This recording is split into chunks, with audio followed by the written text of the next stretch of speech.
Un silence de plomb s'abattit sur l'église tandis que James Bennet dévisageait sa future épouse d'un œil glacial. « Je ne peux pas. Tu es trop pauvre. C'était une erreur. » Des exclamations étouffées parcoururent la cathédrale. Sophia Parker, figée dans sa robe de mariée au budget si soigneusement calculé, sentit la honte lui monter au visage. Mais alors que les larmes menaçaient de perler, les imposantes portes en chêne du fond de l'église s'ouvrirent à la volée. Un homme distingué aux cheveux argentés, vêtu d'un costume impeccable, s'avança avec assurance dans l'allée, flanqué de gardes du corps.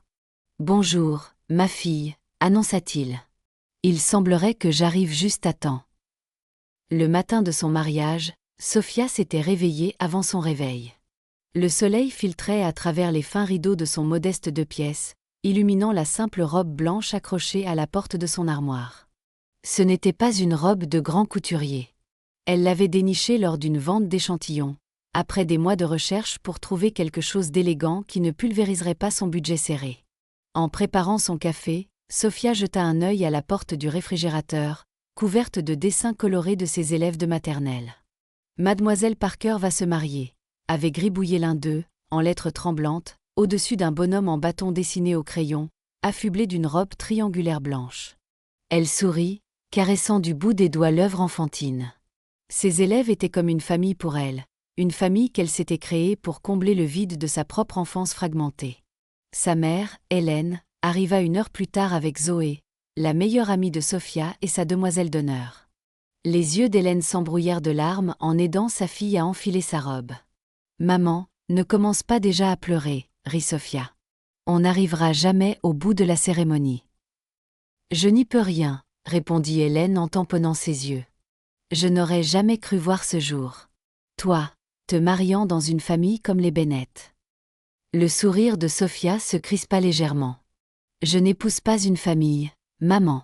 J'épouse James. » Ellen ockujeszka vivement. « Bien sûr, ma chérie. Je voulais juste dire, une telle opportunité. James m'aime pour ce que je suis, » affirma Sophia avec fermeté, ajustant ses simples boucles d'oreilles en perles, un cadeau de fin d'études de sa mère des années auparavant. « Mes origines ne comptent pas pour lui. » Zoé croisa le regard de Sophia dans le miroir, son expression hésitante. « Sa mère s'est enfin radoucie avec toi. » Sophia s'affaira avec son voile. Margaret Bennet est ce qu'elle est. Elle finira bien par s'y faire. La vérité était que la mère de James avait à peine dissimulé sa désapprobation dès l'instant où James lui avait présenté Sophia.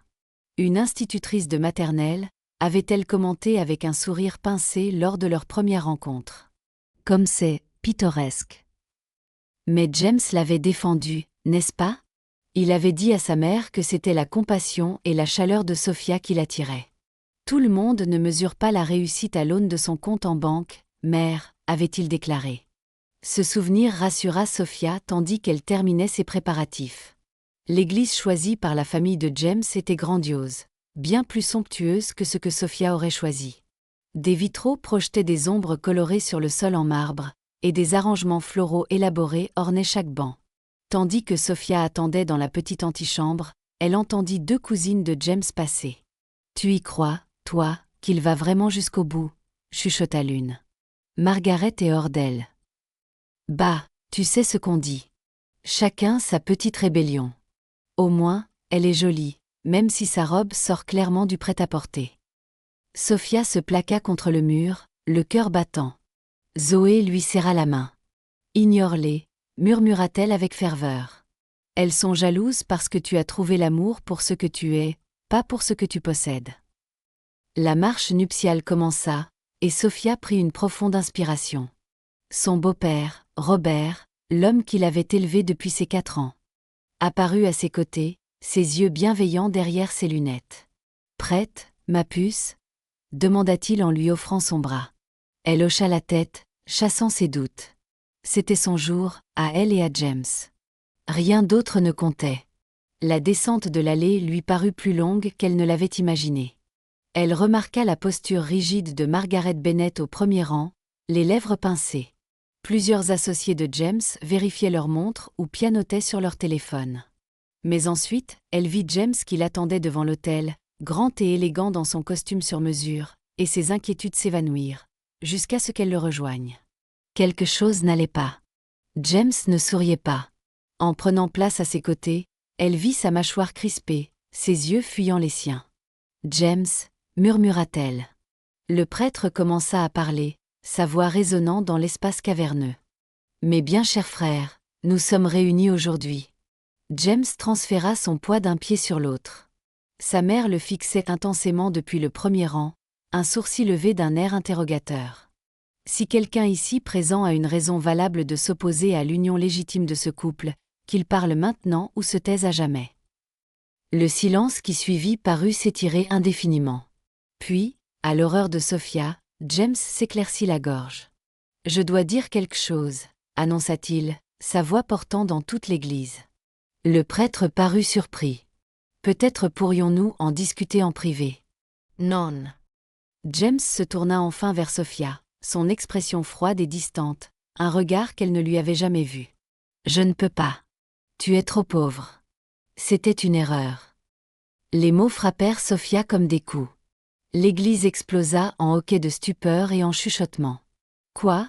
réussit-elle à articuler, sa voix à peine audible. « Soyons réalistes, » continua James, assez fort pour que tout le monde entende.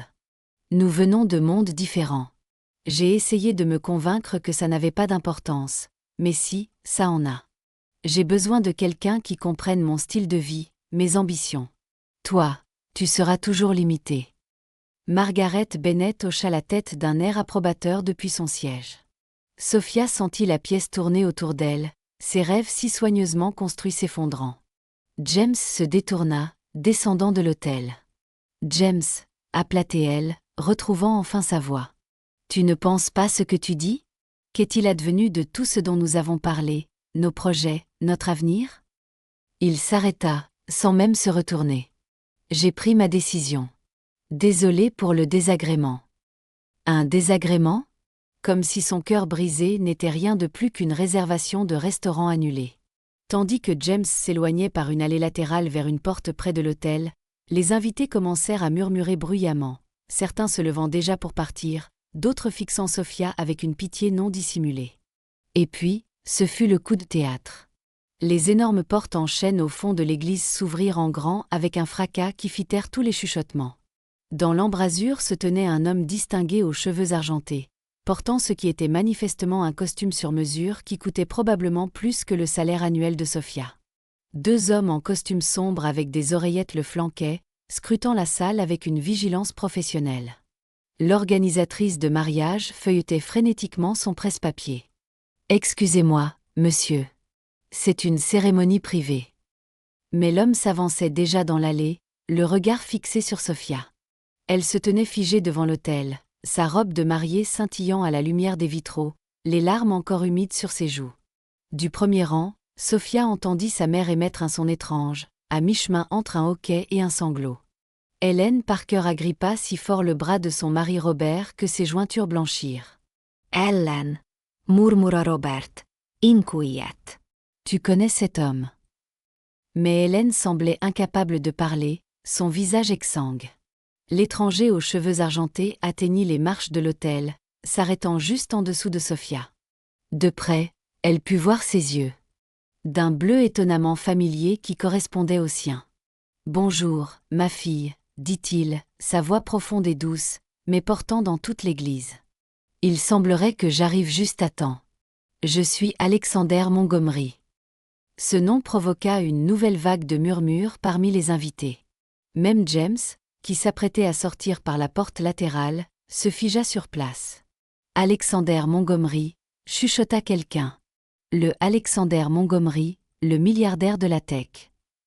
Sophia dévisagea l'homme qui prétendait être son père. Le père qu'on lui avait dit les avoir abandonnés quand elle était toute petite. L'homme dont sa mère refusait de parler. « Je ne comprends pas », dit-elle, la voix tremblante. « Qu'est-ce que vous faites ici ? Comment avez-vous su ? » « Je te cherche depuis très longtemps, Sophia, » dit Alexander, son expression solennelle. « Et il semblerait qu'aujourd'hui, le destin ait enfin décidé de nous réunir. » Derrière eux, James Bennett se retourna lentement, les yeux écarquillés, calculant ce que cela signifiait.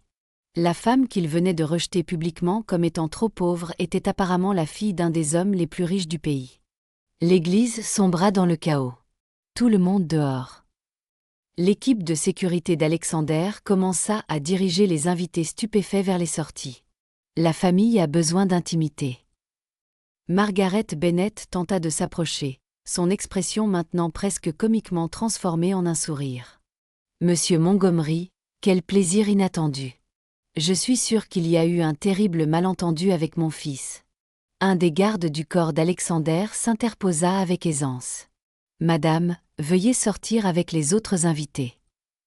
Sophia resta clouée sur place, son esprit luttant pour assimiler les bouleversements sismiques qui se produisaient dans sa vie. En l'espace de 10 minutes, elle avait été rejetée devant l'autel et réunie avec le père milliardaire qu'elle n'avait jamais connu. C'en était trop.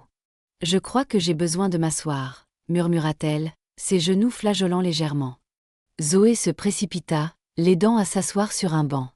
Hélène s'approcha avec prudence, le visage livide, confrontant l'homme qu'elle ne s'attendait manifestement plus jamais à revoir. « Alexander, dit-elle doucement, la voix tendue.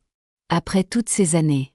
25 ans, 2 mois et 16 jours, pour être exact, répondit Alexander, son ton neutre, mais ses yeux intenses. C'est le temps qui s'est écoulé depuis que tu as disparu avec notre fille. Robert se rapprocha d'Hélène d'un air protecteur. Je crois que nous devons tous nous calmer. Et je suis calme, dit Alexander, bien que la tension dans ses épaules suggérât le contraire. J'ai attendu plus de 2 décennies pour ce moment. Sophia retrouva enfin sa voix. Pourquoi maintenant? Pourquoi ici? Étiez-vous au courant du mariage? Attendiez-vous juste le moment le plus spectaculaire possible pour faire votre entrée? L'expression d'Alexander s'adoucit en se tournant vers sa fille. Non, Sophia. Je te cherche depuis des années. Mes enquêteurs t'ont finalement localisé il y a 3 jours. Quand ils m'ont informé que tu te mariais aujourd'hui, j'ai pris le premier avion depuis Tokyo. Je n'avais aucune idée de ce qui se passerait à la cérémonie. Je savais juste que je ne pouvais pas manquer la chance de te voir enfin. James s'éclaircit la gorge de l'endroit où il se tenait, reconsidérant manifestement sa sortie précipitée. Sophia, peut-être devrions-nous parler en privé. Il y a clairement eu un malentendu. Sophia se tourna vers lui, la colère perçant à travers son choc. Un malentendu? Tu m'as traité de trop pauvre devant tous ceux que je connais. Tu m'as humilié à ce qui était censé être le moment le plus heureux de notre vie. Et maintenant que tu penses que j'ai peut-être accès à de l'argent, tu veux parler? Le regard d'Alexander se durcit en évaluant James. Vous êtes le marié, je présume? Celui qui vient de rejeter ma fille pour son prétendu manque de richesse? James rajusta nerveusement sa cravate. Monsieur, si j'avais su qu'elle était votre fille. Alors quoi? Le coupa Alexander. Vous l'auriez traité différemment, aimé davantage, été plus gentil. Il secoua la tête avec dégoût. Merci d'avoir montré votre vrai visage avant qu'elle ne commette l'erreur de vous épouser. L'église était presque vide maintenant. Seule la famille proche de Sophia et James restait avec Alexander et son équipe de sécurité. Dans le silence soudain, Sophia se tourna vers sa mère. « Tu savais ?» demanda-t-elle, la voix brisée. « Tu savais qui était vraiment mon père ?» Les yeux d'Hélène se remplirent de larmes. « Sophia, s'il te plaît, comprends. Les choses étaient compliquées entre Alexander et moi. » Compliquées, interrompit Alexander. C'est comme ça que tu appelles prendre notre enfant et disparaître au milieu de la nuit? Changer vos noms? Déménager à l'autre bout du pays, rendant impossible pour moi de vous retrouver? Tu étais impossible, explosa Hélène, des années d'émotions refoulées finissant par éclater. Tout ce qui t'importait, c'était ton entreprise, ton empire. Tu travaillais 20 heures par jour. Tu as manqué ses premiers pas, ses premiers mots, tout. Quand j'ai suggéré que tu réduises tes heures pour passer du temps avec ta fille, tu as dit que ton entreprise ne se dirigerait pas toute seule. La mâchoire d'Alexander se crispa. Je construisais un héritage pour elle, pour vous deux. Elle avait besoin d'un père, pas d'un héritage, rétorqua Hélène. Sophia se leva, sa robe de mariée bruissant. Arrêtez, tous les deux. Je suis là. Après 25 ans, Je crois que je mérite des réponses qui ne soient pas hurlées à travers une église. Alexander et Hélène se turent, tous deux l'air penauds. Peut-être devrions-nous continuer cette conversation dans un endroit plus privé, suggéra doucement Robert. Le personnel de l'église voudra fermer. James fit un pas hésitant en avant. Sophia, je pense que nous devrions partir. Toi, tu devrais partir, termina-t-elle pour lui, sa voix ferme et froide. Tu as été très clair sur ta position, James. Rien n'a changé. Elle jeta un coup d'œil à Alexander, puis de nouveau à James. J'étais trop pauvre il y a 10 minutes, et découvrir qui est mon père ne change pas qui je suis. James commença à protester, mais l'un des gardes du corps d'Alexander se rapprocha. Comprenant l'allusion, James hocha la tête avec raideur et se dirigea vers la porte, ne s'arrêtant que brièvement pour dire « Je t'appellerai demain, quand les choses se seront calmées. » Après son départ, Alexander se tourna vers Sophia. « J'ai une voiture qui attend dehors. Nous pourrions aller quelque part pour parler, où tu veux. » Pour la première fois, Sophia remarqua une vulnérabilité sous l'extérieur composé de son père. Malgré sa richesse et son pouvoir, il était nerveux, craignant qu'elle ne le rejette. « Allons à mon appartement, décida-t-elle. C'est petit, mais c'est chez moi. » Alexander hocha la tête. Ce serait un honneur. 30 minutes plus tard, Sophia avait troqué sa robe de mariée contre un jean et un pull. Son minuscule salon était bondé avec Alexander, Hélène, Robert et Zoé. Tout le monde était perché maladroitement sur des meubles dépareillés. Un silence pénible flottait dans l'air. « Alors, dit enfin Sophia, je suppose que vous n'avez pas simplement perdu mon numéro de téléphone pendant 25 ans. » Les lèvres d'Alexander s'incurvèrent en un triste sourire. « Tu as mon sens de l'humour, je vois. » Il prit une profonde inspiration. « La vérité est compliquée, mais tu mérites de tout entendre. Ta mère et moi nous sommes rencontrés alors qu'elle travaillait comme assistante de direction dans ma première entreprise technologique. Ce fut un coup de foudre, et en 1 an, nous étions mariés avec un bébé en route. Toi. » Hélène baissa les yeux sur ses mains. Nous étions si jeunes. Alexander commençait tout juste à connaître un réel succès et soudain, il travaillait tout le temps, consumé par son entreprise. J'essayais de construire quelque chose qui durerait, dit Alexander, la voix tendue. Quelque chose qui assurerait notre avenir. Mais tu as tout manqué, répondit Hélène. Les premiers pas de Sophia, son premier anniversaire. Tu étais toujours au bureau ou en voyage d'affaires. Nous nous disputions constamment à ce sujet, admit Alexander. Chaque fois, je promettais de faire mieux, d'être plus présent. Chaque fois, j'échouais. Sophia observait la douleur sur leurs 2 visages, entrevoyant le jeune couple qu'ils avaient été, amoureux mais incapables de concilier leurs besoins différents. « Que s'est-il passé ?» demanda-t-elle doucement. « Pourquoi es-tu partie ?» Hélène leva les yeux, rencontrant ceux d'Alexander. Après une dispute particulièrement violente. Tu as menacé de demander la garde exclusive si je continuais à interférer avec ton travail. Alexander grimaça. C'était dit sous le coup de la colère. Je ne le pensais pas. Mais je croyais que tu le ferais, continua Hélène. Tu avais l'argent, le pouvoir, les relations. J'étais terrifiée à l'idée de perdre ma fille. Alors, une nuit, pendant que tu étais en voyage d'affaires à Singapour, j'ai fait nos valises et je suis partie. J'ai changé notre nom de famille de Montgomery à Parker, le nom de jeune fille de ma mère. Nous avons déménagé de Californie en Arizona, puis finalement à New York. J'ai engagé des détectives privés, dit Alexander en se tournant vers Sophia. Pendant des années, je vous ai cherchées toutes les 2, mais ta mère avait été minutieuse. Nouvelles identités, aucun contact avec des amis communs. Ce n'est qu'à l'ère d'Internet que la technologie de reconnaissance faciale m'a enfin donné une piste. Alors, comment m'as-tu trouvé maintenant ? Demanda Sophia. Alexander fouilla dans sa veste et en sortit une coupure de journal plié. Ça date d'il y a 3 mois. Ton école a fait l'objet d'un article local sur l'éducation. Sophia prit la coupure, reconnaissant la photo d'elle avec sa classe de maternelle après qu'ils eurent remporté un prix pour un jardin communautaire.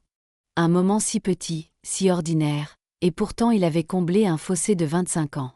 J'ai manqué tellement de choses de ta vie, dit doucement Alexander. Ton enfance, tes études, ton évolution pour devenir cette jeune femme remarquable. Je ne pourrai jamais récupérer ces années. Mais si tu es d'accord, j'aimerais avoir la chance de te connaître maintenant. Sophia regarda cet inconnu qui était son père. Cet homme puissant et riche qui semblait si sincèrement vulnérable en attendant sa réponse. Puis elle regarda sa mère, la femme qui avait cumulé les emplois pour lui offrir une vie stable, qui s'était sacrifiée et avait lutté sans jamais se plaindre. Je ne sais pas quoi dire, admit Sophia. Ce matin, j'étais sur le point d'épouser un homme que je croyais m'aimer. Maintenant, je découvre qu'il ne valorisait que la richesse, et mon père milliardaire perdu de vue est soudainement apparu. Elle eut un rire tremblant. C'est beaucoup à encaisser. Prends tout le temps dont tu as besoin, dit doucement Alexander. J'ai attendu 25 ans. Je peux attendre plus longtemps si nécessaire. Zoé, qui était restée silencieuse jusqu'alors, se pencha en avant. Je déteste soulever ça, mais quid de James? Il ne va pas tarder à revenir en rampant, maintenant. L'expression de Sophia se durcit. James m'a montré qui il était vraiment aujourd'hui. Je ne veux plus jamais le revoir. Mais alors même qu'elle prononçait ces mots, son téléphone s'alluma avec un appel entrant. Le nom de James clignotait sur l'écran. Alexander haussa un sourcil. Ça n'a pas traîné. Sophia mit son téléphone en silencieux. Il peut attendre. Pour l'instant, j'ai 25 ans de questions pour vous. Et pendant les heures qui suivirent, c'est exactement ce qu'ils firent. Parler, pleurer, rire parfois, entamant le long processus de construction d'un pont à travers les décennies qui les avaient séparés. Alors que le soir tombait, Sophia réalisa que malgré le chagrin du matin, elle ressentait un étrange sentiment de possibilité. Une porte s'était refermée brutalement, mais une autre s'était ouverte, une dont elle n'avait même jamais soupçonné l'existence. La semaine qui suivit ce qui aurait dû être son jour de mariage passa comme dans un brouillard pour Sophia. Chaque matin, elle se réveillait encore avec un moment de désorientation, s'attendant à se trouver dans la suite nuptiale que James avait réservée aux Maldives. Pour finalement reconnaître le plafond familier de son petit appartement. La douleur de son rejet restait vive, mais elle était de plus en plus éclipsée par l'extraordinaire découverte de son père. Alexander avait pris une suite aux Four Seasons, refusant de quitter New York tant que Sophia et lui n'auraient pas commencé à établir une relation. Chaque jour, il appelait ou envoyait des textos, veillant à ne pas la submerger, mais indiquant clairement qu'il était disponible dès qu'elle serait prête à reparler. James était moins retenu. Il appelait constamment, laissait des messages vocaux allant de l'excuse à l'exigence, et avait même envoyé un énorme arrangement de roses qui occupait la moitié du petit salon de Sophia. La carte dit qu'il veut s'expliquer, nota Zoé, lisant le message pendant que Sophia arrosait ses plantes d'intérieur, ignorant délibérément la monstruosité florale. Il dit que c'était le trac d'avant-mariage et un moment d'égarement. Drôle de timing pour son revirement, répondit Sophia sèchement. Juste après avoir découvert qui est mon père. Qu'est-ce que tu vas faire pour lui? Demanda Zoé, jetant la carte à la poubelle, là où elle devait être. Éventuellement, je devrais lui parler, dit Sophia. Mais pas encore. Je suis encore en train de tout digérer. Tout digérer, signifiait principalement Alexander Montgomery, le père qu'elle commençait à peine à connaître. Ils s'étaient rencontrés pour dîner 2 fois de plus cette semaine-là, chaque fois dans des restaurants calmes et discrets où son équipe de sécurité pouvait assurer leur intimité. Sophia en avait appris davantage sur son ascension d'étudiant en ingénierie de la classe moyenne à visionnaire de la technologie. Tandis que lui avait avidement absorbé chaque détail qu'elle partageait sur sa vie, ses études, son amour de l'enseignement, ses amis. « Tu t'es bien débrouillée », avait-il dit lors de leur dernier dîner. « Je suis fière de la femme que tu es devenue, Sophia. Ta mère a fait un travail merveilleux en t'élevant. » L'admiration sincère dans sa voix l'avait touché. Malgré sa richesse et son pouvoir, Alexander ne lui avait jamais fait sentir que son choix de carrière était insignifiant ou que son style de vie modeste était quelque chose dont il fallait avoir honte, contrairement à James et sa famille. Vendredi matin, Sophia préparait sa classe pour la journée lorsque son téléphone sonna. Le nom d'Alexander apparut à l'écran. « Bonjour », répondit-elle, équilibrant le téléphone tout en disposant des pots de peinture à doigts sur la table d'art. « Bonjour, Sophia », répondit la voix profonde d'Alexander. « J'espère que je ne dérange pas tes préparatifs. » Juste en train de préparer un atelier de peinture salissant. Des enfants de 5 ans avec de la peinture. Qu'est-ce qui pourrait mal tourner? Son rire chaleureux la fit sourire. Il y avait quelque chose de surréaliste à discuter de peinture à doigts avec un magnate de la technologie milliardaire. Mais Alexander semblait toujours sincèrement intéressé par sa vie quotidienne. « Je t'appelais pour te faire une proposition, » dit-il. « Je dois retourner chez moi dans les Caraïbes demain. Des affaires que je ne peux plus reporter. Je me demandais si tu envisagerais de me rejoindre là-bas le week-end prochain. Je pourrais envoyer le jet te chercher vendredi après l'école et tu pourrais rester jusqu'à dimanche soir. » Sophia faillit laisser tomber un pot de peinture bleue. « Ton jet privé. » Ce serait l'arrangement le plus simple, dit Alexander aussi nonchalamment que s'il proposait d'envoyer un Uber. J'ai pensé que ce serait bien pour nous de passer du temps à nous connaître loin des distractions. Des distractions comme James, pense à Sophia, et les médias, qui avaient inexplicablement eu vent de la fille perdue d'Alexander Montgomery et avaient commencé à appeler son école et à camper devant son immeuble. Je comprendrais tout à fait si tu n'es pas à l'aise avec l'idée, ajouta rapidement Alexander. C'est peut-être trop tôt.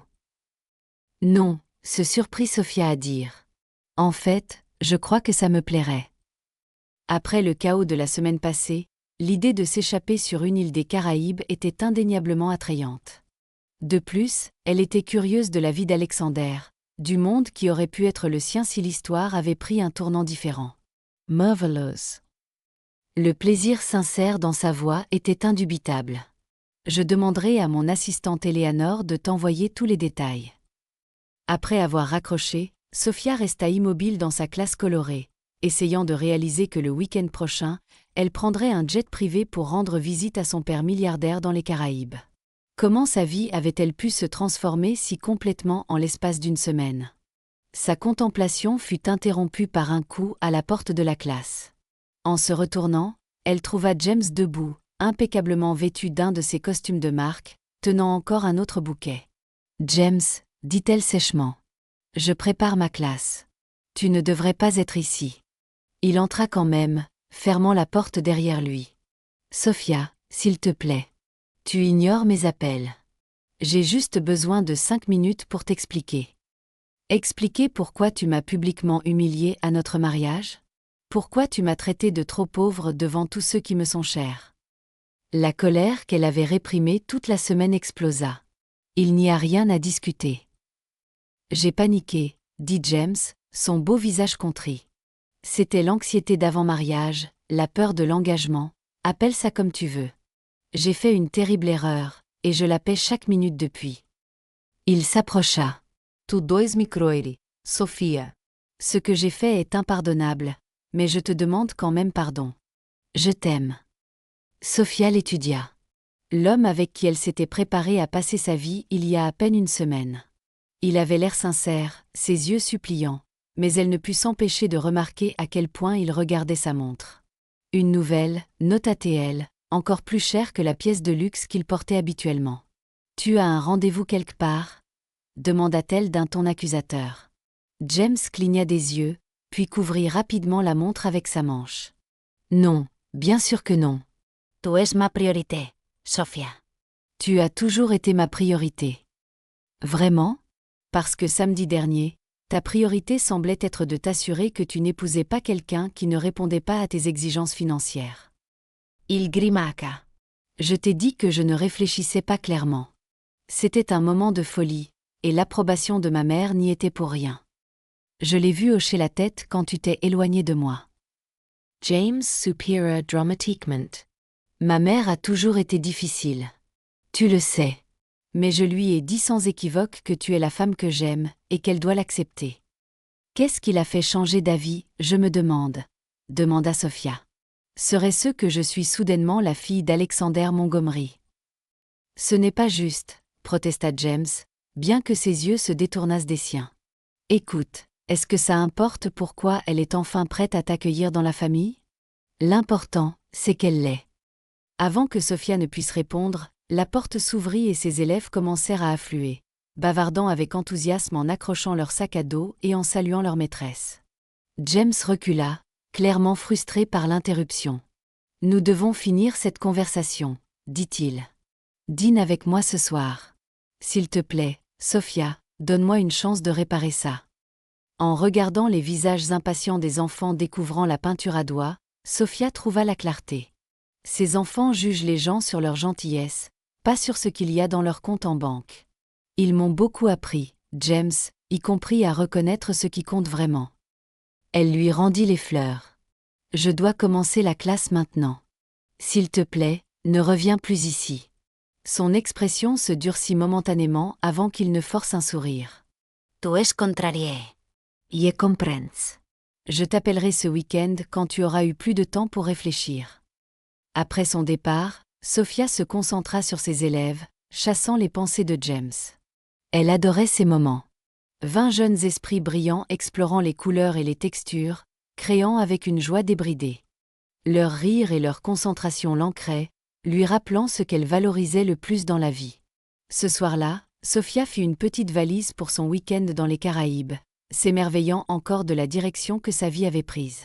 Alors qu'elle pliait une robe d'été, son téléphone sonna avec un texto d'Alexander. « J'ai hâte de te montrer ma maison. Elle est vide depuis trop longtemps sans famille. » Ce simple message lui arracha des larmes inattendues. Malgré leur brève connaissance, elle commençait à ressentir un lien avec cet homme qui était son père. Un sentiment qu'une partie d'elle qui avait toujours manqué se mettait enfin en place. Le vendredi suivant, Sophia se retrouva à embarquer dans un élégant jet privé à l'aéroport de Teterboro. Un équipage amical l'accueillit par son nom, lui montrant un luxueux siège en cuir et lui offrant des rafraîchissements avant le décollage.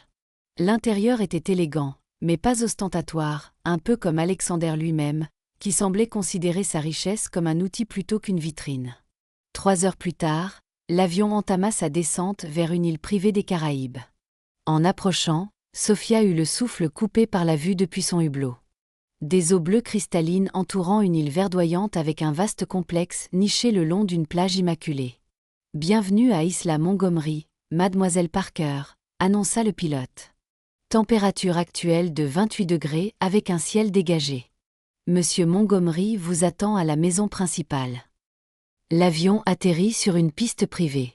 Et tandis que Sophia descendait les marches, elle fut frappée par l'air chaud et parfumé, si différent de New York au début du printemps.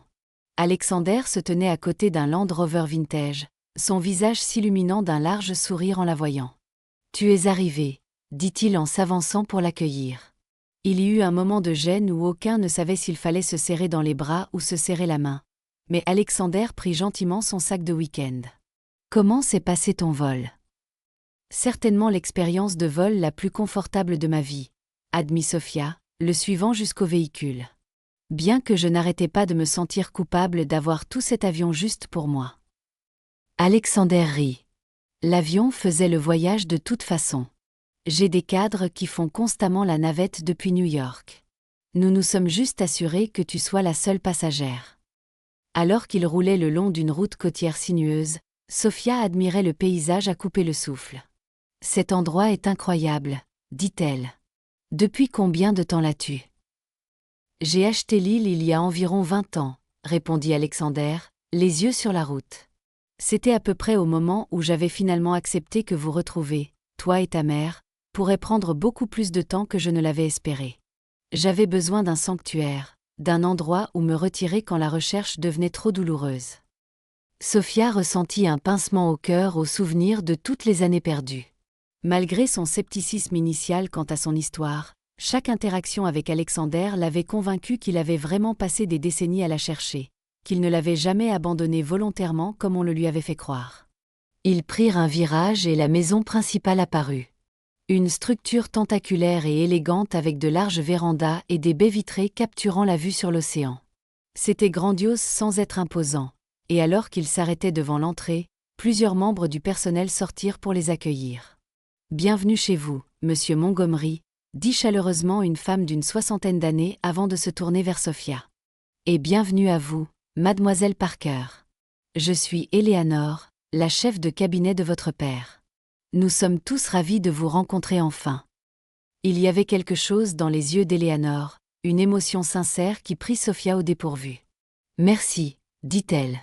C'est un plaisir de vous rencontrer aussi. » Eleanor est avec moi depuis plus de 30 ans, expliqua Alexander. Elle est plus de la famille qu'une employée à ce stade. 32 ans, corrigea Eleanor avec un sourire. J'espérais vous rencontrer depuis très longtemps, mademoiselle Parker. S'il vous plaît, appelez-moi Sophia. Alexander la conduisit à l'intérieur de la maison, qui était encore plus belle.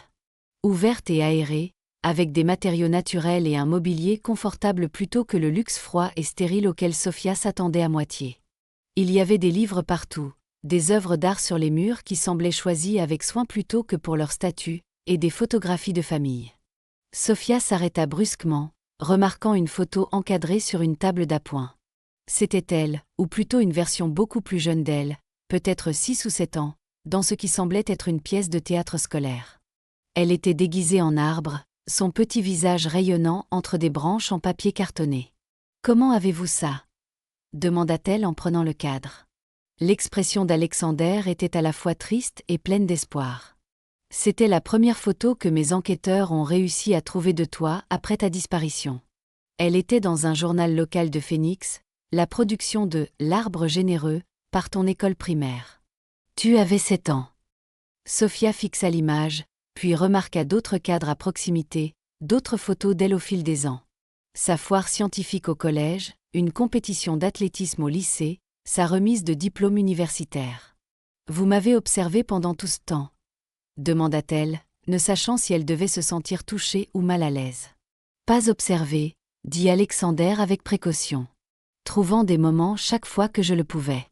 Je n'étais jamais proche, n'interférant jamais, m'assurant juste que tu allais bien. Collectionnant des bribes de la vie qui me manquaient, hésita-t-il.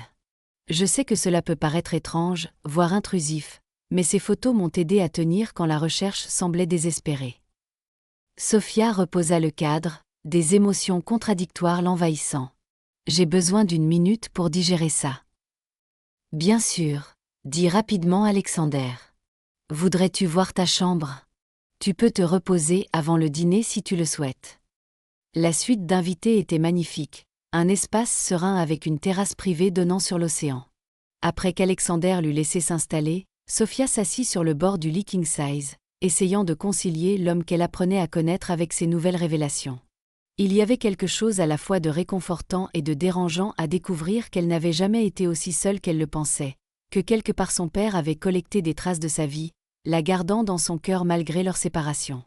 Après s'être rafraîchie, Sophia décida d'explorer la maison avant le dîner. Alors qu'elle se promenait dans un couloir bordé d'étagères, elle remarqua une porte légèrement entr'ouverte. Curieuse, elle la poussa et se figea. La pièce devant elle ne ressemblait à aucune autre dans la maison. Là où le reste de la demeure était ouvert et lumineux, cet espace ressemblait à un sanctuaire. Les stores partiellement baissés. Les murs étaient couverts d'une chronologie, de photographies, de coupures de journaux, de documents, tous reliés par un fil rouge. Au centre se trouvait une carte avec des dizaines d'épingles marquant des lieux à travers le pays.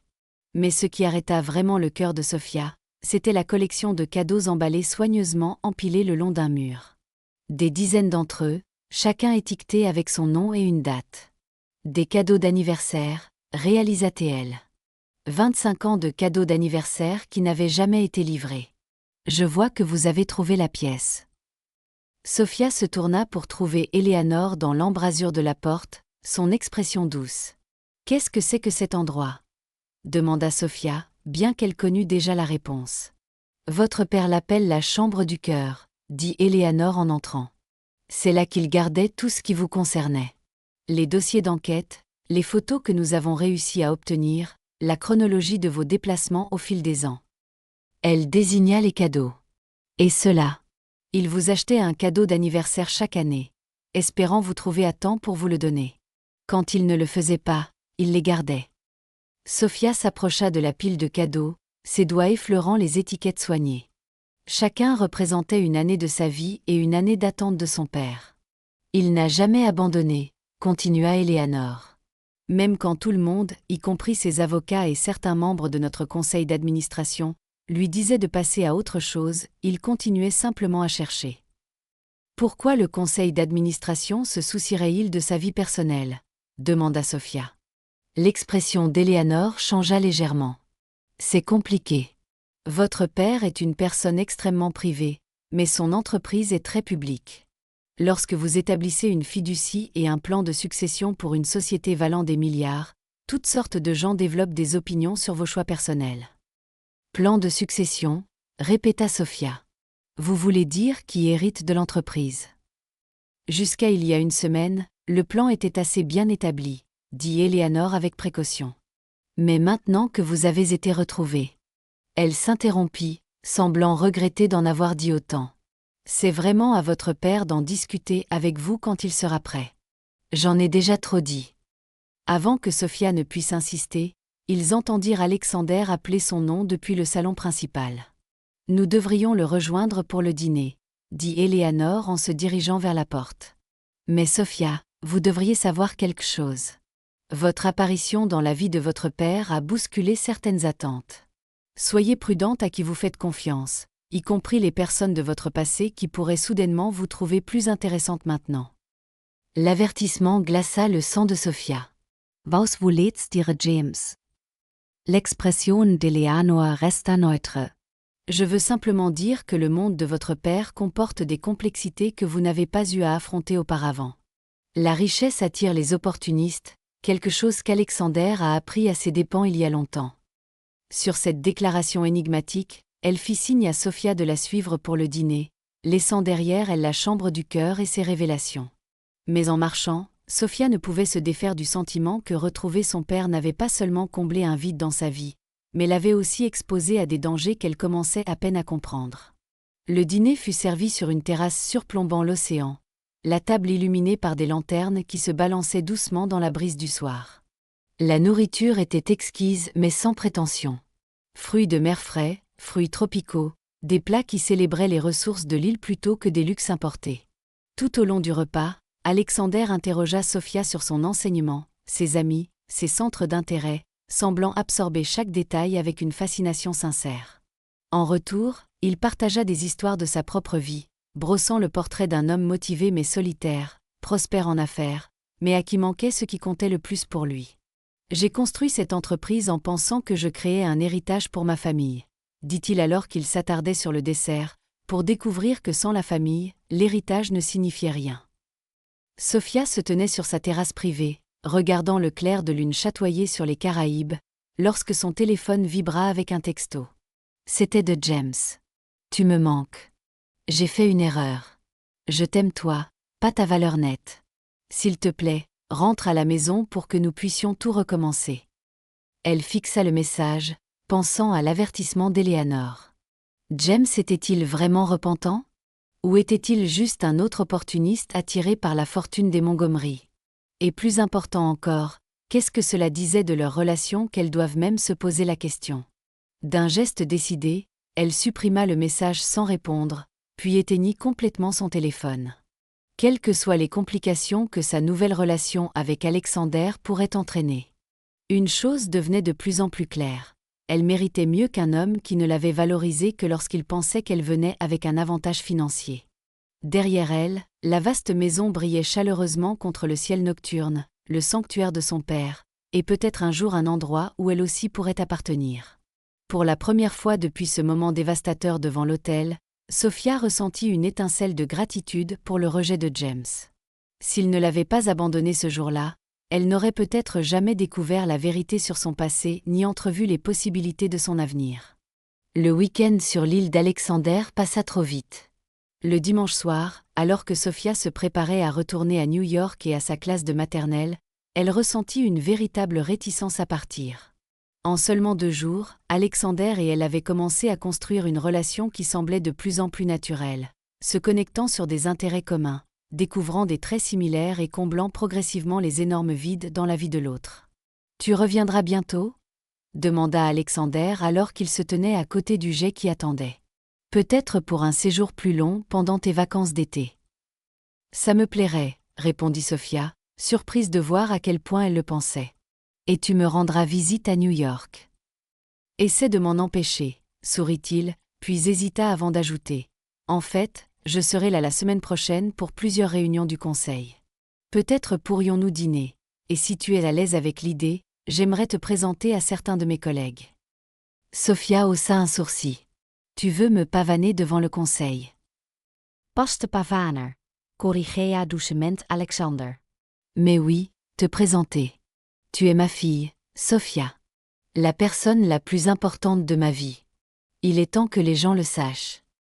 La sincérité dans sa voix la toucha profondément. Après un moment d'hésitation, elle s'avança et le serra dans ses bras, leur première véritable étreinte.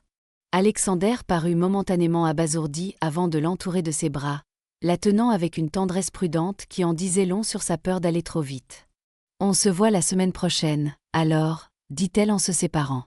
Dis-moi juste quand t'es où. » Pendant le vol de retour vers New York, Sophia se surprit à réfléchir à l'avertissement d'Eleanor concernant les personnes qui pourraient maintenant la trouver plus intéressante.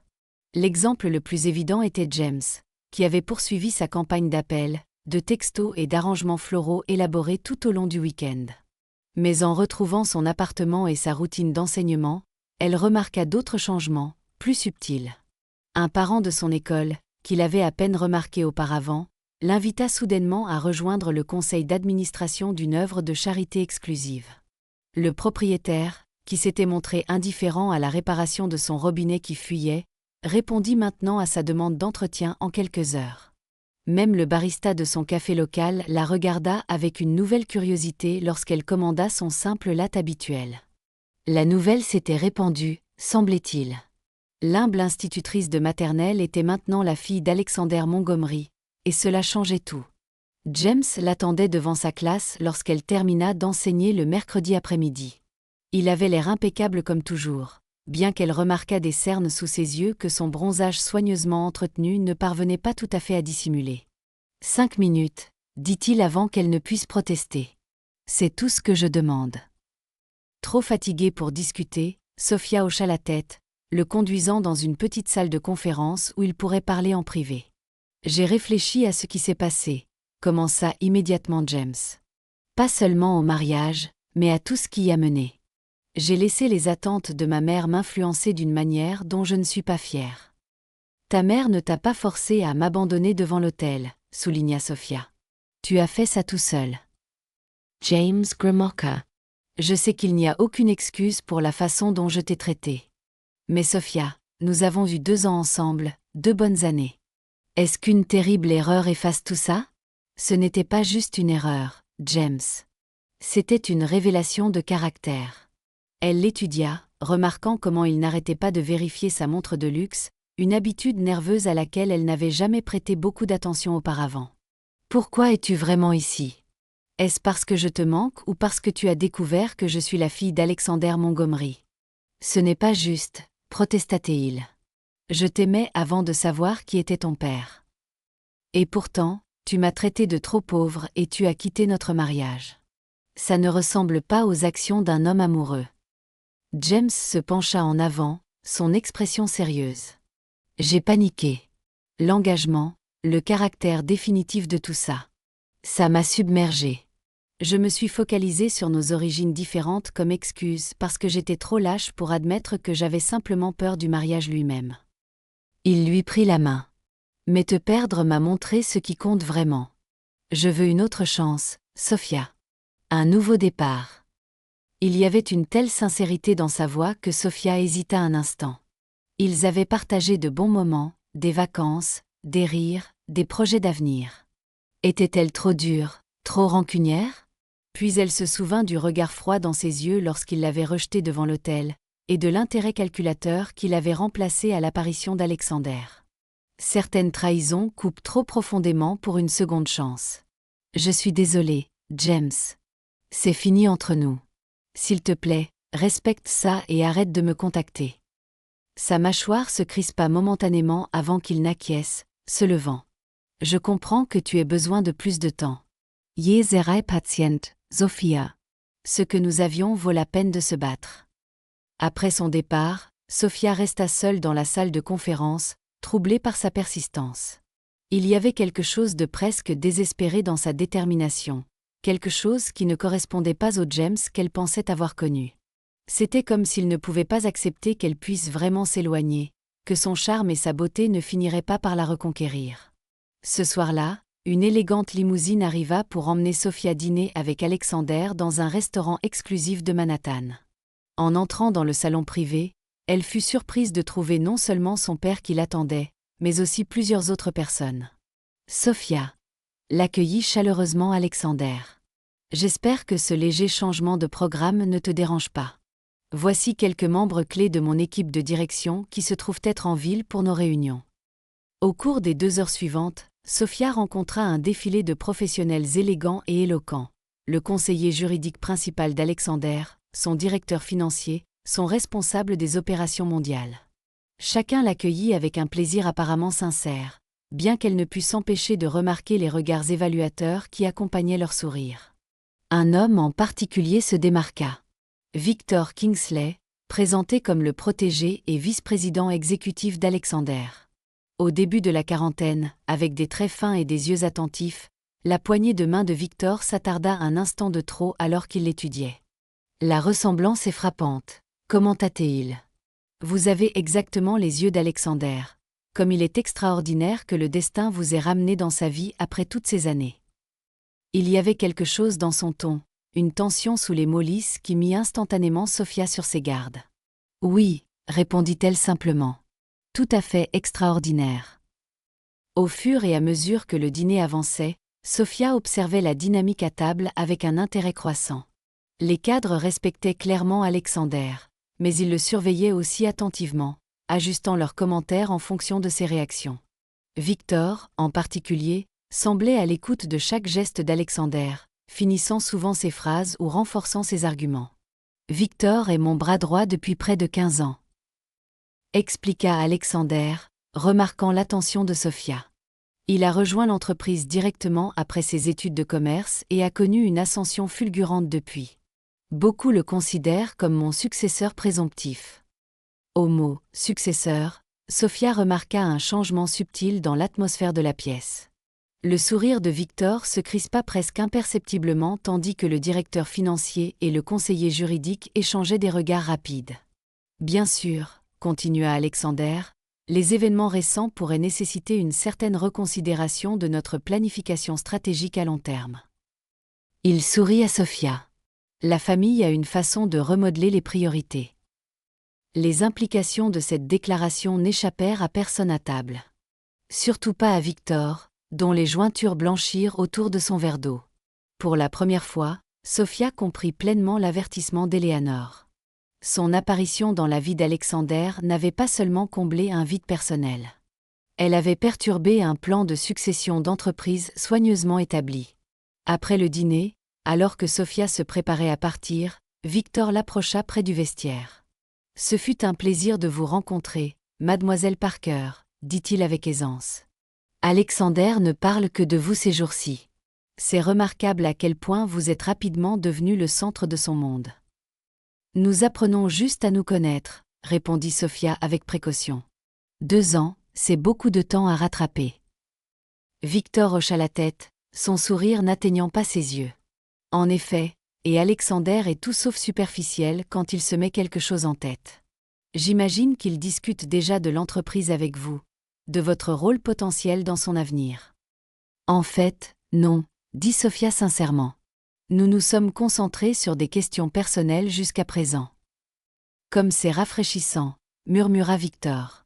Cependant, si je puis me permettre un conseil amical, la gouvernance d'entreprise et la planification de la succession sont des domaines complexes avec des implications juridiques et fiduciaires importantes. Il serait regrettable que la réaction émotionnelle compréhensible d'Alexander en vous retrouvant conduise à des décisions hâtives qui pourraient ne pas servir les meilleurs intérêts de l'entreprise. Avant que Sophia ne puisse répondre à cet avertissement à peine voilé, Alexander apparut à leur côté. « Prête à partir ?» lui demanda-t-il, posant une main protectrice sur son épaule. Ses yeux, cependant, étaient fixés sur Victor avec une expression indéchiffrable. Dans la voiture, par la suite, Sophia demanda « Victor est-il toujours aussi intense ?» Alexander eut un petit rire, mais sans grande gaieté. « Victor est brillant, dévoué et ambitieux. Il a aidé à faire de Montgomery Enterprises ce qu'elle est aujourd'hui, et pour cela, je lui serai toujours reconnaissant. » Il marqua une pause. « Mais oui, il peut être intense, surtout quand il sent que sa position pourrait être menacée. Menacée par moi ? Demanda Sophia, incrédule. Je suis institutrice de maternelle, pas une cadre d'entreprise. L'expression d'Alexander s'adoucit. Tu es ma fille, Sophia, mon unique enfant. Dans l'esprit de Victor, cela change tout. Il hésita avant d'ajouter. Il y a autre chose que tu devrais savoir. Le conseil d'administration a prévu une conférence de presse le mois prochain où je comptais t'annoncer officiellement comme ma fille et mon héritière. Héritière ? Répéta Sophia, surprise. Alexander, j'apprécie le sentiment, mais je ne connais rien à la gestion d'une société mondiale. Je suis heureuse d'apprendre l'alphabet à des enfants de 5 ans. Bien sûr, et je ne te pousserai jamais dans un rôle que tu ne voudrais pas, l'assura Alexander. Mais en te reconnaissant publiquement comme ma fille, certaines réalités juridiques entrent automatiquement en jeu concernant l'héritage et la succession. Indépendamment de ton intérêt pour un rôle actif. Sophia fronça les sourcils, traitant cette information. Et cela affecterait la position de Victor. Disons simplement que cela introduirait des variables dans un avenir que Victor considérait auparavant comme assez bien établi. Le week-end suivant, Sophia retrouva Zoé pour un brunch dans leur café préféré. Après avoir rattrapé le fil de leur vie quotidienne, Sophia partagea ses inquiétudes concernant Victor et les politiques d'entreprise inattendues dans lesquelles elle avait été plongée. « Je n'ai jamais rien demandé de tout ça », soupira-t-elle. Je commençais juste à apprécier de connaître mon père en tant que personne. Maintenant, soudainement, je suis au milieu d'une sorte de drame de succession digne d'une série télé. Zoé baissa la voix. En parlant de drame, as-tu eu des nouvelles de James récemment ? Il envoie toujours des messages quotidiens, bien que j'ai arrêté de répondre, répondit Sophia. Pourquoi ? Parce que j'ai vu quelque chose d'intéressant sur Instagram hier. Zoé sortit son téléphone, faisant défiler rapidement avant de tourner l'écran vers Sophia. La petite amie de mon cousin travaille chez Meridian Capital, la société qui finance la plupart des projets immobiliers de James. Selon elle, l'entreprise de James est en grande difficulté. Ils ont perdu plusieurs investisseurs majeurs le mois dernier et ils se démènent pour éviter la faillite. Sophia fixa la publication sur les réseaux sociaux, une plainte énigmatique concernant des promoteurs soi-disant prospères qui fonctionnent en réalité sur la réserve. Bien que James ne fût pas nommé directement, le timing était suspect. Tu penses que c'est pour ça qu'il est soudainement si désespéré de se réconcilier ? Demanda-t-elle. Parce qu'il a besoin d'argent. Zoé haussa les épaules. Je dis juste que le timing est intéressant. Il te plaque parce que tu es trop pauvre, puis découvre que tu es la fille d'un milliardaire juste au moment où son entreprise fait face à un effondrement financier. C'est une sacrée coïncidence. Troublée par cette révélation, Sophia décida de mener sa propre enquête. Ce soir-là, elle commença à chercher en ligne des informations sur les récents projets de James. La plupart des articles de presse présentaient ces développements comme réussis et innovants. Mais en creusant plus profondément, elle trouva des schémas inquiétants, retard de construction, problèmes de permis, et en effet, plusieurs rapports de retrait d'investisseurs. Son téléphone s'alluma avec un texto de James. « Tu me manques ce soir. Dîner demain. Il y a quelque chose d'important dont je veux discuter. » Le lendemain, après le départ de ses élèves, Sophia effaçait le tableau noir lorsqu'elle entendit frapper à la porte de sa classe. S'attendant au concierge, elle se tourna pour trouver Victor Kingsley dans l'embrasure de la porte. « Monsieur Kingsley, » dit-elle, incapable de cacher sa surprise. « C'est inattendu. »« Appelez-moi Victor, s'il vous plaît, » répondit-il en entrant dans la classe et en jetant un coup d'œil aux œuvres d'art colorées et aux abécédaires. « Un espace charmant, si différent des salles de conseil d'entreprise auxquelles je suis habituée. »« Que puis-je faire pour vous ?» demanda Sophia, gardant le comptoir entre eux. Il y avait quelque chose d'inquiétant dans la présence de Victor dans sa classe. Des mondes qui se heurtaient d'une manière qui semblait intrusive. « J'ai pensé que nous devrions avoir une conversation franche, loin de l'œil vigilant d'Alexander, » dit Victor. « C'est un homme remarquable, votre père. Brillant, visionnaire, mais parfois ses sentiments personnels obscurcissent son jugement commercial. Et vous êtes ici pour vous assurer que cela n'arrive pas, » devina Sophia. Victor eut un mince sourire. Je suis ici parce que j'ai consacré 15 ans de ma vie à Montgomery Enterprises. J'ai sacrifié des relations, ma santé, mes intérêts personnels, tout pour aider à transformer la vision d'Alexander en réalité. Il ramassa une petite sculpture en argile qu'un de ses élèves avait faite. J'étais là pendant les jours les plus sombres de l'entreprise, quand nous avons failli faire faillite. J'ai aidé Alexander à reconstruire, à restructurer et à en sortir plus fort. J'ai mérité ma place en tant que son successeur. C'est entre vous et mon père, dit Sophia fermement. Ça n'a rien à voir avec moi. Mais si, rétorqua Victor en reposant la sculpture. Parce qu'Alexander prévoit de vous annoncer comme son héritière lors de la conférence de presse du mois prochain. Une institutrice de maternelle sans expérience des affaires, sans compréhension de notre structure d'entreprise, soudainement positionnée pour potentiellement contrôler des milliards de dollars et les moyens de subsistance de milliers d'employés. Je n'ai rien demandé de tout cela, insista Sophia. Peut-être pas explicitement, reconnut Victor. Mais votre simple existence menace la stabilité de tout ce que nous avons construit. À moins, bien sûr, que nous ne puissions trouver un arrangement raisonnable. Quel genre d'arrangement aviez-vous en tête ? L'expression de Victor devint calculatrice. Vous voulez une relation avec votre père ? C'est compréhensible. Mais vous n'avez pas besoin de perturber le plan de succession de l'entreprise pour cela. Signez un simple accord renonçant à certains droits de succession liés au contrôle de l'entreprise, et je veillerai personnellement à ce qu'Alexander subvienne toujours généreusement à vos besoins. Tout le monde y gagne. L'audace de sa proposition laissa Sophia momentanément sans voix.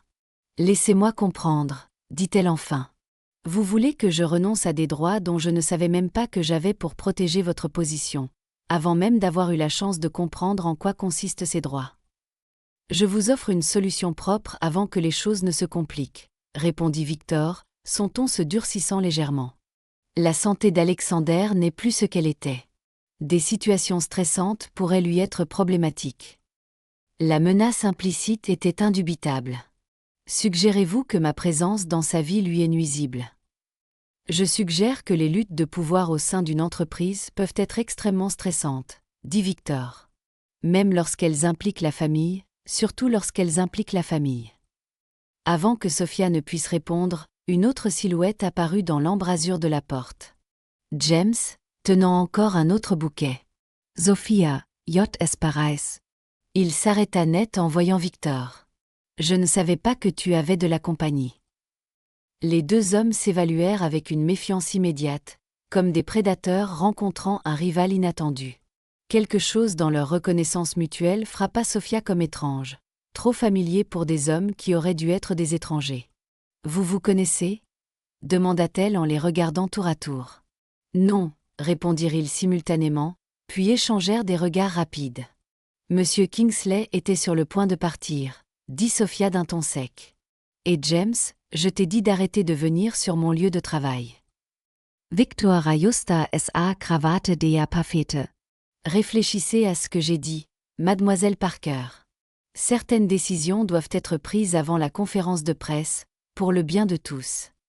D'un signe de tête sec à James, il quitta la classe. Dès qu'il fut parti, James s'avança. C'était quoi, ça ? Quelle conférence de presse ? Rien qui te concerne, répondit Sophia, prenant les fleurs et les posant sur un comptoir sans enthousiasme. Pourquoi es-tu ici, James ? J'ai pensé à nous, commença-t-il, son expression sérieuse. Au nouveau départ et aux secondes chances. À la façon dont le destin nous donne parfois l'occasion de reconstruire quelque chose de mieux qu'avant. Il fouilla dans sa poche et en sortit une petite boîte en velours. Mademoiselle Parker, veux-tu m'épouser à nouveau, mais pour de vrai cette fois ? Sophia fixa la bague, plus grosse et plus ostentatoire que celle qu'il lui avait offerte auparavant. Tu ne peux pas être sérieux. Je n'ai jamais été plus sérieux, insista James.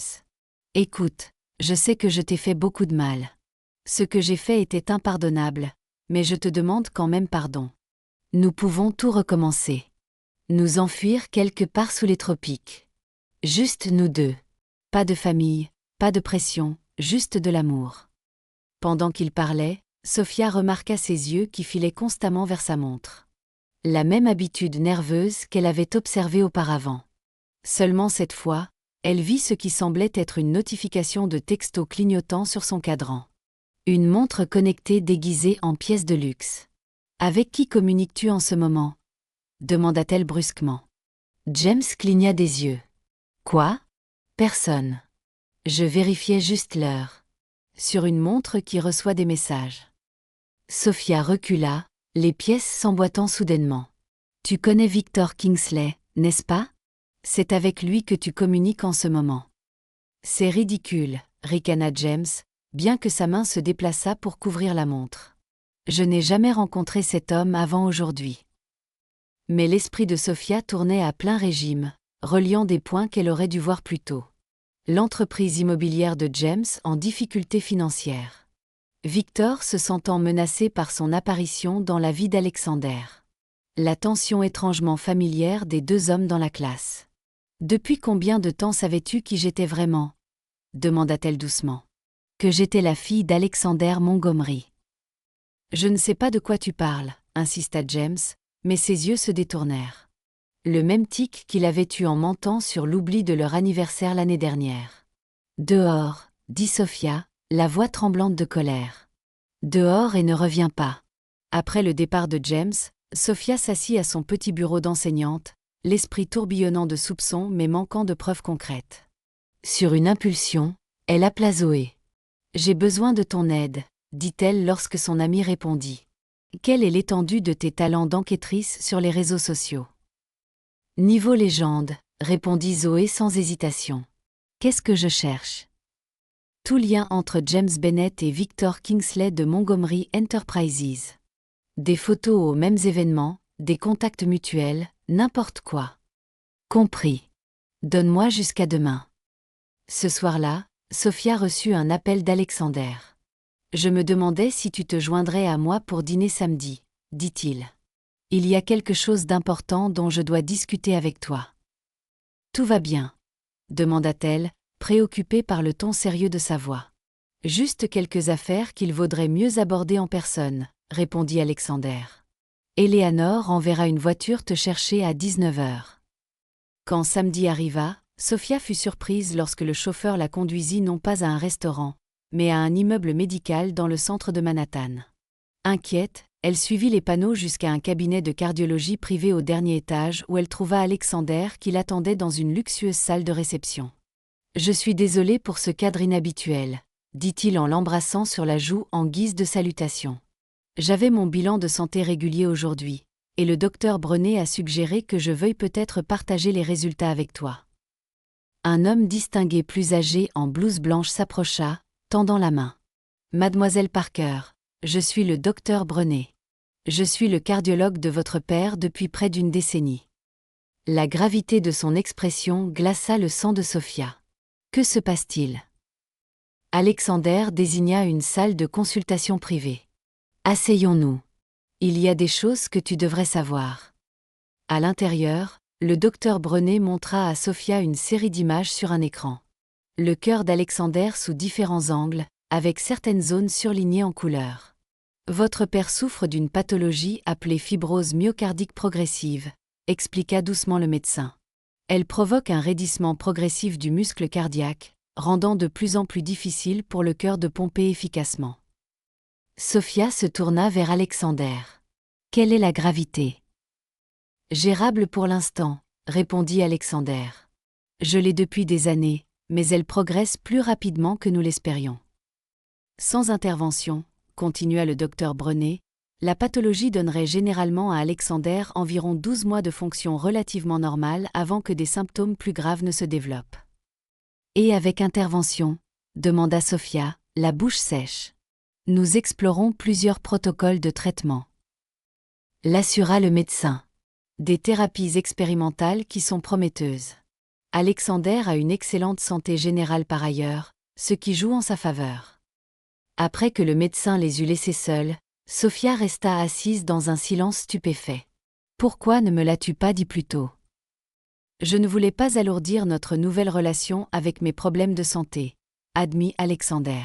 « Nous commencions juste à nous connaître, à trouver notre voie en tant que père et fille. Mais avec la conférence de presse approchant, et certaines affaires nécessitant attention, j'ai réalisé que tu devais connaître le tableau complet. Est-ce pour cela que Victor est si préoccupé par le plan de succession ? Demanda Sofia. Parce qu'il sait que tu es malade. Alexander hocha la tête. Victor est au courant de mon état, tout comme les membres de notre conseil d'administration. C'est en partie pourquoi le plan de succession était si fermement établi, pour assurer la stabilité de l'entreprise au cas où ma santé se détériorerait soudainement. Il lui prit la main. Mais te retrouver a tout changé, Sofia. Pas seulement personnellement, mais en termes de mon héritage. Je ne veux pas de ton héritage, dit Sofia, les yeux emplis de larmes. Je veux plus de temps avec mon père. Nous avons déjà perdu 25 ans. Alexander lui serra la main. Et nous aurons plus de temps. Je n'abandonne pas, Sofia. Mais je dois aussi être pragmatique. Il y a des décisions à prendre, des préparatifs à envisager. Plus tard dans la soirée, en rentrant à son appartement, Sofia trouva Zoé qui l'attendait devant sa porte, tablette à la main et l'excitation peinte sur son visage. « Tu ne vas jamais croire ce que j'ai trouvé », dit-elle dès qu'elles furent à l'intérieur. Ça a demandé pas mal de recherches, mais il y a définitivement un lien entre James et Victor Kingsley. Zoé afficha une série d'images, des captures d'écran de réseaux sociaux, des enregistrements de bases de données, des articles de presse archivés. Voici une photo d'un tournoi de golf caritatif il y a 3 ans, avant même que tu ne rencontres James. Il est à l'arrière-plan d'une photo de groupe avec Victor. Ça pourrait être une coïncidence, dit Sofia, bien que son estomac se noie de suspicion. Bien sûr, mais ça, non, continua Zoé, montrant une autre image. Ça date d'une conférence immobilière il y a 2 ans, à peu près au moment où tu as commencé à sortir avec James. Et regarde qui parlent ensemble à une table ronde. La photo montrait clairement James et Victor assis côte à côte lors d'un forum d'affaires. Il y a plus, dit Zoé d'un air sombre. J'ai trouvé des documents financiers montrant que Meridian Capital, la société qui finance les développements de James, a des liens d'investissement importants avec un groupe de capital risque où Victor Kingsley siège au conseil consultatif. Sofia s'affaissa sur son canapé, les implications la submergeant. Es-tu en train de dire que James savait qui j'étais depuis le début ?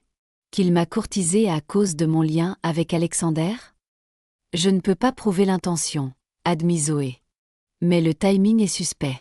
L'entreprise de James a commencé à recevoir un financement majeur à peu près au même moment où il t'a, par coïncidence, rencontré lors de cet événement de bénévolat au centre communautaire. Le centre communautaire. Sofia se souvint soudain de quelque chose d'étrange. Comment James, un promoteur prospère sans antécédent de bénévolat, s'était présenté précisément au moment où elle devait aider au programme de lecture pour enfants. À l'époque, elle avait trouvé charmant qu'un homme aussi riche et beau donne son temps si généreusement. Maintenant, cela semblait calculé. J'ai besoin de voir son appartement, dit soudain Sofia. Quoi ? Pourquoi ? Parce que si James travaille avec Victor depuis le début, il pourrait y avoir des preuves chez lui, répondit Sofia. Et j'ai toujours une clé. 1 heure plus tard, elle se tenait devant le luxueux appartement de James. Tu es sûre de ça ? Chuchota Zoé alors que Sofia insérait la clé. J'ai l'impression qu'on franchit une ligne. Il a franchi la ligne quand il m'a humiliée à notre mariage, répondit Sofia d'un air sombre. Je veux juste la vérité. À l'intérieur, l'appartement était exactement comme Sofia s'en souvenait. Impeccablement décoré avec le minimalisme coûteux que James avait toujours préféré. Elles se déplacèrent prudemment à travers les pièces, incertaines de ce qu'elles cherchaient jusqu'à ce que Sofia remarque que la porte du bureau de James était entr'ouverte. À l'intérieur, son bureau normalement impeccable était couvert de documents et un ordinateur portable était resté ouvert. Sofia s'approcha avec précaution, se sentant comme une intruse malgré ses soupçons justifiés. « Sofia, regarde ça », dit Zoé, ramassant un dossier intitulé « Initiative Montgomery ». À l'intérieur se trouvaient des photographies de Sofia remontant à des années, prenant un café avec des amis, enseignant à l'école, rencontrant même James pour la première fois au centre communautaire. Chacune était datée et annotée de détails sur sa routine, ses relations et ses habitudes personnelles. « Oh mon Dieu !» murmura Sofia, les mains tremblantes. « Il m'essuivait. » En dessous, elles trouvèrent des courriels entre James et Victor s'étalant sur 3 ans, discutant de la « cible », planifiant elle « approche », et plus tard, élaborant des stratégies concernant le mariage et l'intégration de Sophia dans la vie de James. En lisant les échanges, une image horrifiante se dessina. James avait été engagé par Victor des années auparavant pour localiser Sophia, gagner sa confiance et finalement l'épouser, la maintenant dans l'ignorance de son héritage tout en rapportant ses activités à Victor. Le but semblait être de l'empêcher de jamais renouer avec Alexander et de faire valoir une quelconque revendication sur l'Empire Montgomery. Mais le document le plus troublant était un projet de ce qui semblait être un contrat de mariage post-nuptial conçu pour être présenté à Sophia après leur mariage. Il contenait des dispositions donnant à James le contrôle de tout héritage qu'elle pourrait recevoir, avec une clause sur la gestion des actifs en cas d'incapacité ou de décès du conjoint. Il allait m'épouser, prendre le contrôle de tout ce que j'hériterais d'Alexander, et ensuite. Sophia ne put finir sa pensée. Nous devons y aller, dit Zoé avec urgence, prenant des photos des documents avec son téléphone. Avant qu'il ne revienne. Alors qu'elle rassemblait les preuves, Sophia remarqua un rendez-vous dans l'agenda ouvert de James pour ce soir-là même. Discussion stratégie VK, 21h. Il était 20h45. Elles sortirent à peine de l'immeuble avant que la voiture de James n'entre dans le garage privé. De l'autre côté de la rue, elles regardèrent Victor Kingsley arriver quelques minutes plus tard, entrant dans l'immeuble avec l'assurance de quelqu'un qui y était venu de nombreuses fois auparavant. « Nous devons le dire à Alexander », dit Zoé alors qu'elle s'éloignait rapidement. « Il complote contre vous deux depuis des années. » Sophia hocha la tête, serrant le dossier de preuves qu'elles avaient emporté. Son esprit vacillait sous le choc de la trahison. Pas seulement le rejet de James devant l'hôtel, mais la tromperie calculée qui l'avait précédé. Chaque instant de leur relation avait été un mensonge, une partie d'une stratégie de sang-froid pour la contrôler et protéger la position de Victor. Mais alors même que la colère et la douleur menaçaient de la submerger, Sophia sentit une étrange clarté émerger. Elle n'était plus seulement la fille perdue d'Alexander Montgomery. Elle était une femme qui avait été sous-estimée et manipulée. Et maintenant, elle allait montrer à James et Victor à quel point ils s'étaient trompés sur son compte. « En es-tu absolument certaine ?» demanda Alexander, son expression grave alors qu'il examinait les preuves que Sophia et Zoé avaient rassemblées. Ils se rencontraient dans le penthouse d'Alexander à New York. Le soleil du matin filtrait à travers les baies vitrées qui offraient une vue panoramique sur Central Park. Eleanor se tenait à proximité, son visage habituellement composé crispé de colère alors qu'elle examinait les photographies et les courriels. « J'aimerais ne pas l'être, » répondit Sophia. « Mais tout est là, noir sur blanc. James travaille avec Victor depuis le début. Toute notre relation a été orchestrée pour m'empêcher de te trouver. » Alexander posa soigneusement les documents sur son bureau, ses mouvements contrôlés, mais ses yeux brillants d'une fureur froide. « Et le mariage, le rejet public. Je pense que c'était imprévu, » dit Sophia.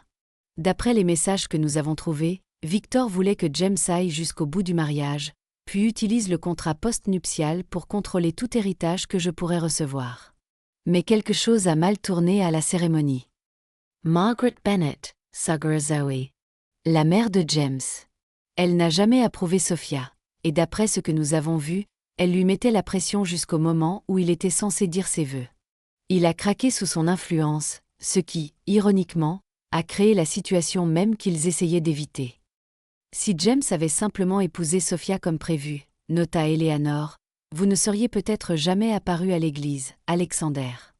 Ils ont saboté leur propre plan. Alexander hocha lentement la tête. Et maintenant, ils se démènent pour récupérer. Victor en te menaçant et en essayant de te forcer à renoncer à tes droits. James en voulant soudainement s'enfuir pour se marier. Son expression assombrit. Avez-vous trouvé des preuves de ce qu'il prévoyait après avoir pris le contrôle de ton héritage? Sophia hesita. Il y avait une clause dans le projet d'accord concernant la gestion des actifs en cas de mon incapacité ou de mon décès. Et l'entreprise immobilière de James est presque en faillite. Il a désespérément besoin d'argent. Les implications sont pour le moins troublantes, dit Alexander doucement. Que faisons-nous maintenant? Demanda Sophia. Allons-nous à la police? Alexander échangea un regard avec Eleanor. Les preuves sont convaincantes, mais une grande partie pourrait être expliquée au tribunal comme des relations d'affaires plutôt qu'une conspiration. Victor est très prudent, il se serait juridiquement blindé. Alors, ils s'en tirent comme ça ? Demanda Zoé, incrédule. Non, dit Alexander, sa voix soudainement dure de détermination. Ils ne s'en tireront très certainement pas comme ça. Mais nous devons être stratégiques. Il se tourna vers Sophia. Tu as mentionné que James t'a de nouveau demandé en mariage et veut s'enfuir pour se marier. Sophia hocha la tête. Il insiste pour une cérémonie rapide, un mariage à l'étranger, juste nous deux. Et si tu contre-proposais autre chose, suggéra Alexander. Un second mariage ici à New York. Quelque chose d'élégant mais intime, avec juste la famille proche et quelques associés clés. Sophia comprit immédiatement son intention. Y comprit toi et Victor. Exactement, confirma Alexander. Une occasion parfaite de rassembler tous les acteurs au même endroit. Tu veux que je fasse semblant de reprendre James ? Demanda Sophia, incertaine. Juste assez longtemps pour l'exposer, lui et Victor, devant des témoins qui comptent, expliqua Alexander. Les membres du conseil, les investisseurs clés, les conseillers juridiques, des gens dont l'opinion pourrait réellement leur nuire, plutôt qu'une affaire pénale qui pourrait traîner pendant des années avec une issue incertaine. Sophia réfléchit à la proposition. L'idée de faire semblant de se réconcilier avec James était désagréable, mais la perspective d'exposer publiquement sa trahison, de prendre le contrôle du récit plutôt que de rester sa victime, avait un attrait indéniable. Il faudrait que ce soit convaincant, avertit Eleanor. James et Victor se méfieraient d'une réconciliation soudaine. Je peux être convaincante, dit Sophia, sa résolution se durcissant. Ils m'ont sous-estimée depuis le début. Ils pensent que je suis juste une institutrice de maternelle dépassée par les événements. Il est temps de leur montrer à quel point ils ont tort. Au cours des 2 semaines suivantes, Sophia exécuta sa partie du plan avec précision. Elle répondit aux messages de plus en plus désespérés de James avec une réticence soigneusement calibrée. Suivie d'un pardon hésitant. Elle lui laissa croire que son charme ébranlait ses défenses, que sa persistance était récompensée. « Je suis toujours blessée par ce qui s'est passé », lui dit-elle lors d'une rencontre fortuite soigneusement mise en scène dans son café préféré. « Mais peut-être as-tu raison à propos des secondes chances. » James saisit avidement l'ouverture. « Laisse-moi me prouver à toi, Sophia.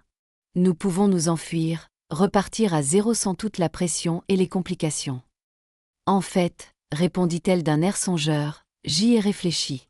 S'enfuir, c'est comme se cacher, comme si nous avions honte. Si nous devons vraiment repartir à zéro, je veux le faire correctement, avec les personnes qui comptent pour nous présentes. Tu veux dire un autre mariage ? Demanda James, dissimulant à peine son alarme. Quelque chose de petit et d'élégant, l'assura Sophia. Juste la famille proche et quelques amis clés, y compris mon père. Bien sûr. L'expression de James changea subtilement à la mention d'Alexander. Une lueur de calcul derrière sa façade sérieuse. Bien sûr, si c'est ce qui te rendrait heureuse. Ce serait le cas, confirma Sophia, notant silencieusement à quelle vitesse son désir d'une fugue privée avait disparu une fois la présence d'Alexander promise. Pendant ce temps, Alexander préparait son côté de l'opération avec la minutie méthodique qui avait bâti son empire. Le personnel de sécurité fut briefé, les documents juridiques préparés, et les membres clés du conseil discrètement informés de certaines parties de ce qui avait été découvert. Nous devons être chirurgicaux à ce sujet, dit-il à Sophia lors d'une de leurs séances de planification. Le but n'est pas seulement d'exposer James et Victor, mais de le faire d'une manière qui ne leur laisse aucune possibilité de se rétablir ou de riposter.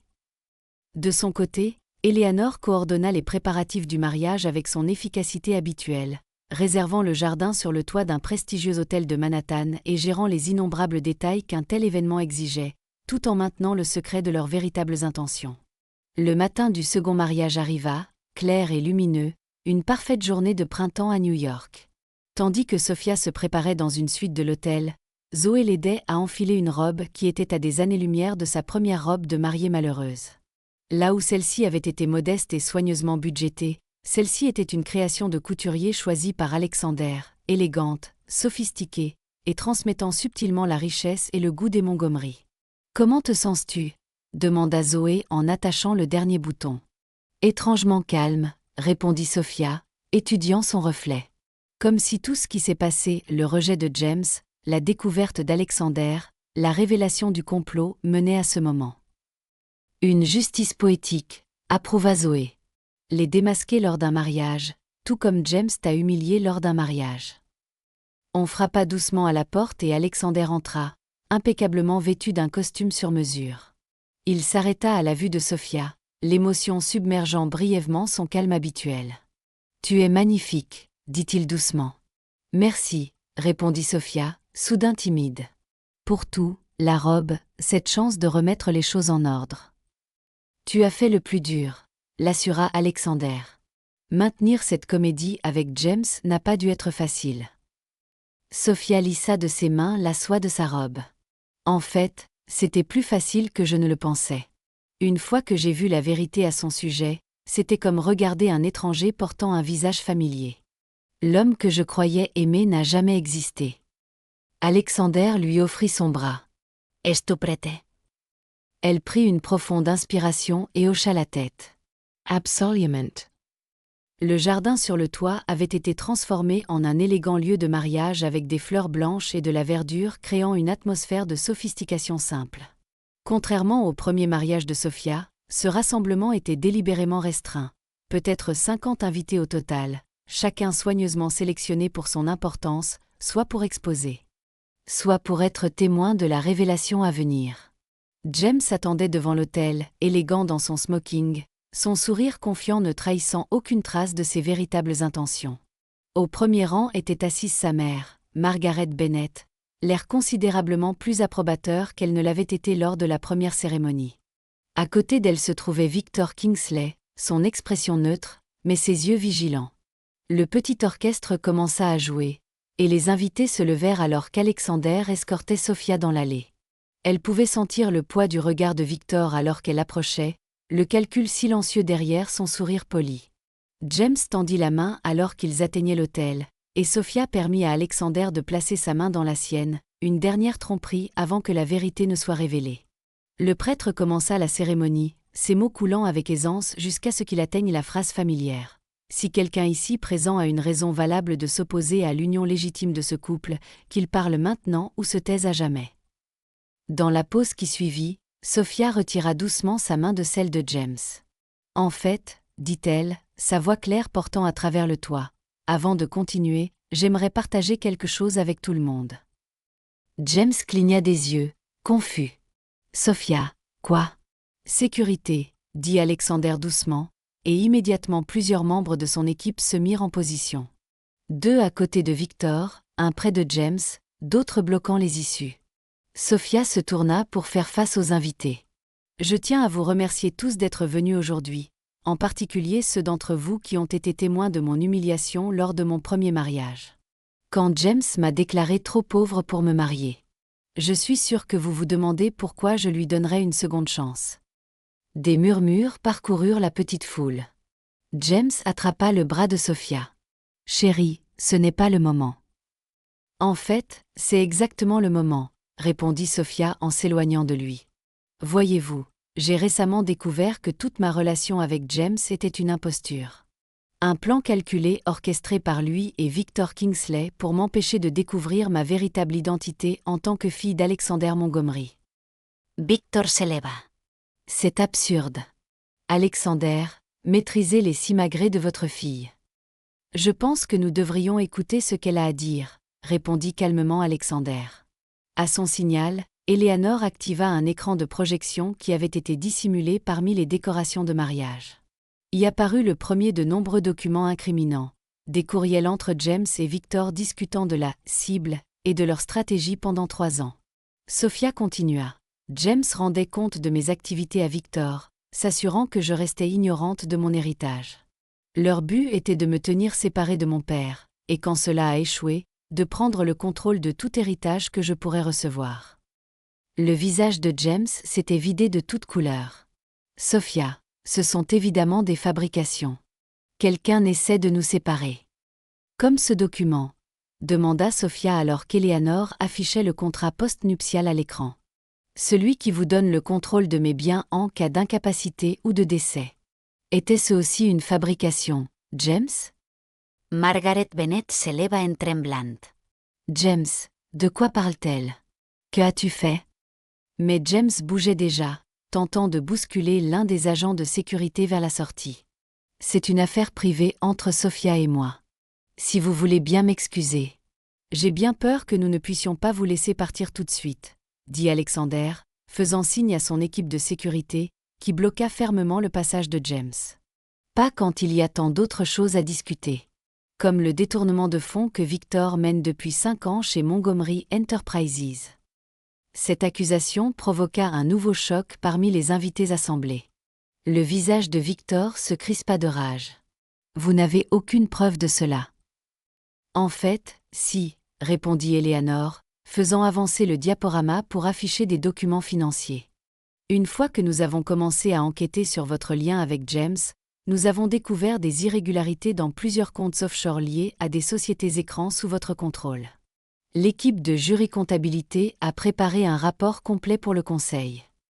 Plusieurs membres du conseil présents échangèrent des regards alarmés. Le conseiller juridique principal de l'entreprise examinait déjà les documents avec une concentration intense. Le sang-froid de Victor vola en éclats. C'est un coup monté. Alexander, tu as orchestré toute cette mascarade parce que tu ne peux pas accepter que ta fille perdue de vue ne soit pas qualifiée pour diriger ton entreprise. Je t'ai donné 15 ans de ma vie. Et je vous ai généreusement rémunéré pour vos services, répondit Alexander d'un ton égal. Mais conspirer pour manipuler ma fille, planifier de contrôler son héritage par la contrainte, potentiellement même mettre sa vie en danger. Ce ne sont pas des actions que je peux pardonner ou oublier. James, voyant sa position devenir de plus en plus intenable, changea de tactique. Sophia, plaida-t-il. Quoi que tu penses avoir trouvé a été mal interprété. Je t'aime. Je t'ai toujours aimé. Victor m'a peut-être approché il y a des années, oui, mais mes sentiments pour toi sont réels. Étaient-ils réels quand tu m'as traité de trop pauvre devant l'hôtel? Demanda Sophia doucement. Ou ne sont-ils devenus réels que lorsque tu as découvert qui était mon père? Tu ne comprends pas la pression sous laquelle j'étais, insista James. Mon entreprise était en difficulté. Ma mère avait des attentes. Tu as raison sur une chose, interrompit Sophia. Je ne comprends pas comment on peut trahir quelqu'un qu'on prétend aimer. Je ne comprends pas comment on peut comploter pour contrôler son héritage. Et je ne comprends certainement pas le genre de personne qui valoriserait la richesse plutôt que la décence humaine. Les invités murmuraient maintenant ouvertement, beaucoup enregistrant la confrontation sur leur téléphone. Parmi eux se trouvaient plusieurs journalistes d'affaires influents qu'Alexander avait spécifiquement invités, s'assurant que l'histoire se répandrait rapidement par les bons canaux. Victor, voyant son avenir soigneusement construit s'effondrer, fit une dernière tentative désespérée. « Le Conseil ne tolérera pas ça », cria-t-il. « J'ai été préparé comme successeur pendant une décennie. Montgomery Enterprises a besoin d'une direction expérimentée, pas d'une institutrice de maternelle qui joue aux affaires. » En fait, intervint le conseiller juridique principal, le conseil d'administration sert au bon plaisir de l'actionnaire majoritaire, qui est Alexander. Et quant à la succession, il est tout à fait dans son droit de désigner sa fille comme son héritière, quelle que soit son expérience des affaires. Elle pourrait nommer des cadres expérimentés pour diriger les opérations quotidiennes tout en maintenant le contrôle de la propriété. Alors que le personnel de sécurité commençait à escorter Victor et James hors du toit, James se retourna vers Sophia avec un rictus. « Tu étais vraiment trop pauvre, siffla-t-il. Trop pauvre d'esprit pour voir ce que nous aurions pu construire ensemble. Tu es comme ton père, à choisir l'orgueil plutôt que le pouvoir. » Sophia les regarda partir, ressentant non pas le triomphe, mais une calme résolution. « Tu as tort, » lança-t-elle après lui. « J'ai choisi l'intégrité plutôt que la tromperie, et c'est une forme de richesse que tu ne comprendras jamais. » Après leur départ, Alexander s'adressa aux invités restants. « Je m'excuse pour la nature peu orthodoxe de ce rassemblement. Bien que ce ne fût pas le mariage auquel vous vous attendiez, j'espère que vous comprenez la nécessité d'aborder ces questions ouvertement. Veuillez vous joindre à nous pour la réception qui a été préparée. Ce n'est peut-être pas une célébration de mariage, mais c'est certainement un jour qui mérite d'être commémoré. » Alors que les invités se dirigeaient vers la zone de réception, beaucoup s'arrêtant pour exprimer leur soutien ou leur sympathie à Sophia, elle se retrouva seule près de l'autel qui avait été destiné à son deuxième mariage factice.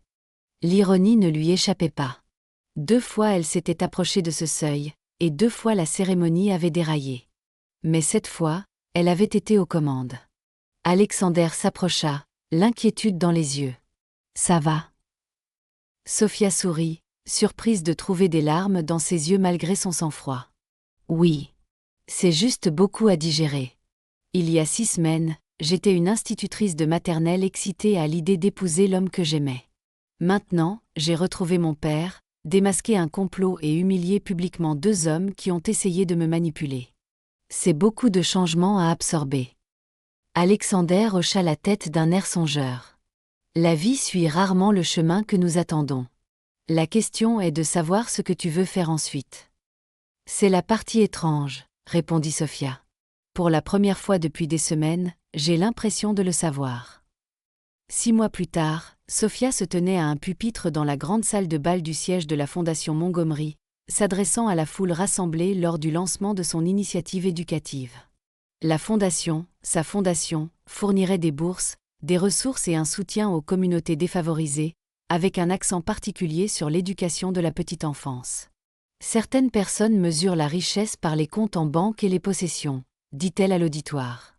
Mais la vraie richesse réside dans nos liens, notre compassion et notre capacité à faire une différence dans la vie des autres. Au premier rang, Alexander regardait sa fille avec une fierté indubitable. Sa santé s'était stabilisée grâce à un nouveau protocole de traitement mis au point par des chercheurs de premier plan, financés, bien sûr, par la fortune des Montgomery.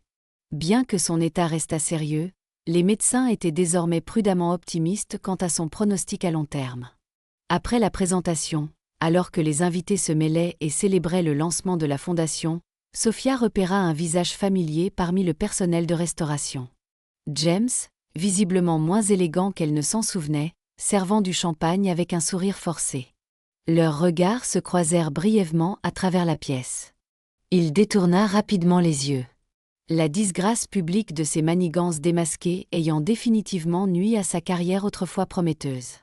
Victor avait subi des conséquences plus graves. Les preuves de détournement de fonds avaient été irréfutables, entraînant des poursuites pénales et des procès civils de la part de Montgomery Enterprises. Aux dernières nouvelles de Sophia, il attendait son procès, sa réputation soigneusement construite en lambeaux. Sacré retournement de situation, n'est-ce pas ? Commenta Zoé, apparaissant aux côtés de Sophia et désignant James d'un signe de tête. De te traiter de trop pauvre à servir des boissons au lancement de ta fondation. La vie a une façon de rééquilibrer les choses. Je suis d'accord, admit Sophia. Bien que je ne tire aucun plaisir de sa chute, juste de savoir qu'il ne peut plus blesser personne comme il a essayé de me blesser.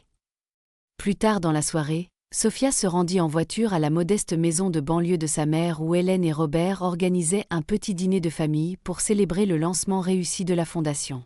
Alexander avait également été invité, un développement qui aurait semblé impossible quelques mois plus tôt. En entrant dans le salon familier, elle trouva sa mère et son père assis ensemble sur le canapé, regardant de vieux albums photos, Hélène partageant les souvenirs d'enfance qu'Alexander avait manqués. Tous 2 riant devant les photos d'école primaire de Sophia avec ses dents de lait. « La voilà !» s'écria Hélène en remarquant Sophia, la femme de l'heure. « À peine !» rit Sophia en acceptant l'étreinte de sa mère. « J'ai juste fait un discours. Le vrai travail ne fait que commencer.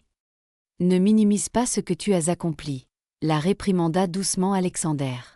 Créer une fondation qui allie ta passion pour l'éducation aux ressources nécessaires pour avoir un impact significatif. Ce n'est pas une mince affaire. Alors qu'ils se rassemblaient autour de la table du dîner. Une scène qui aurait semblé impossible quelques mois auparavant, Sophia sentit une profonde gratitude l'envahir. Malgré la trahison et la douleur qu'elle avait endurée, elle ne changerait pas le chemin qui l'avait menée ici, à ce moment de connexion authentique avec ses 2 parents. Je propose un toast, dit Robert en levant son verre. Au nouveau départ, aux retrouvailles attendues depuis longtemps, et à la famille que nous choisissons de construire malgré les obstacles de la vie. À la famille, répétèrent-ils en chœur, les verres tintant dans la chaude lumière de la salle à manger. Plus tard, alors que Sophia aidait sa mère à faire la vaisselle pendant qu'Alexander et Robert discutaient de baseball dans le salon, Hélène donna un petit coup de coude à sa fille. Es-tu heureuse, ma chérie? Vraiment heureuse? Demanda-t-elle. Tant de choses ont changé dans ta vie. Sophia marqua une pause, considérant sérieusement la question. Je le suis, répondit-elle sincèrement. Pas de la manière dont je m'attendais à l'être il y a 6 mois, mais d'une manière plus profonde. Je crois que je sais qui je suis maintenant. Pas seulement en tant que fille d'Alexander Montgomery ou ex-fiancée de James, mais en tant que moi-même, Sophia Parker, une institutrice de maternelle qui dirige accessoirement une fondation. Une femme qui sait que sa propre valeur ne peut être mesurée par les critères de personne d'autre. Hélène serra la main de sa fille. C'est la plus grande richesse de toutes, dit-elle doucement. Et c'est quelque chose que personne ne pourra jamais te prendre. À travers l'embrasure de la porte, Sophia pouvait voir Alexander rire de quelque chose que Robert avait dit. 2 hommes de monde entièrement différents trouvant un terrain d'entente dans leur affection pour la même famille. Elle pensa au voyage qui les avait tous amenés à ce point.